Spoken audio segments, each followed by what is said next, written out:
Hi, my name is John Moyes from Progression Fitness and welcome to today's video, which is on training your cardiovascular system. So when we talk about the cardiovascular system, we're actually referring to your heart, your lungs and your circulatory system, which comprises of the arteries, blood vessels and veins. And when these three components work together, they work in producing or supplying the muscles with oxygen and nutrients, and also removing waste products. When we start to exercise, we place a stress on all of these systems, and providing your exercise is consistent and at the right intensity, these systems will become stronger and fitter, enabling you to work harder and for longer periods of time. Today, I specifically want to look at how hard you should be working by using a heart rate monitor and an exercise bike. To do effective heart rate training, you need a few pieces of equipment. One is obviously a piece of exercise equipment itself. This could either be a bike or a cross trainer. If you're just starting out in exercise, I try and avoid running or anything with too much impact in it, and it would also take your heart rate up too high to begin with. So low impact exercise definitely, and that's where a gym is great because it's a controlled environment and you can just kind of get your intensity just right. So the first thing you're going to need is a heart rate monitor. So basically these come with a strap and a watch. All different makes, models, prices, but to begin with, to be honest, you just want something basic, and for a good basic heart rate monitor you're talking about £30 to £40. And also you need to know the training zones you're going to be working out in. In order to work out how hard we should be working, a chart like this is really useful.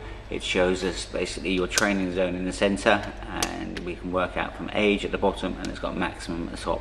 So for me, I'm 40. So my 70% heart rate is 126, 85% is 153, and maximum is 180. But because I do a lot of training, this may not be completely accurate, because I know my maximum is more towards the 190. So all I do in that case is move these up 10, and that would give me more of an accurate reflection. This doesn't apply to everyone. Heart rates do differ between people, but as a general rule, it's useful. If you haven't got a chart like this, then you can use the equation of 220 minus your age. So for me, 220 minus 40 is 180. And then once you know your maximum heart rate, you can work out what 85 and 70% is. So if you're just starting out on exercise, it's really important not to go up too high. So we're looking to keep it more towards the 60 to 70%. And as you get fitter, then we can increase that slowly.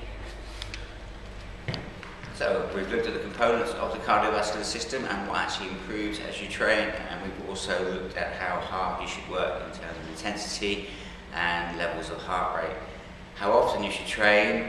If you want improvement, then we need to be thinking of 3 to 5 times a week, 20 to 40 minutes of training in that zone really. So any exercise that lifts you up into that. Walking is great, but it may not get you there. So more intense exercise, cross trainer, cycling, anything like that would be great.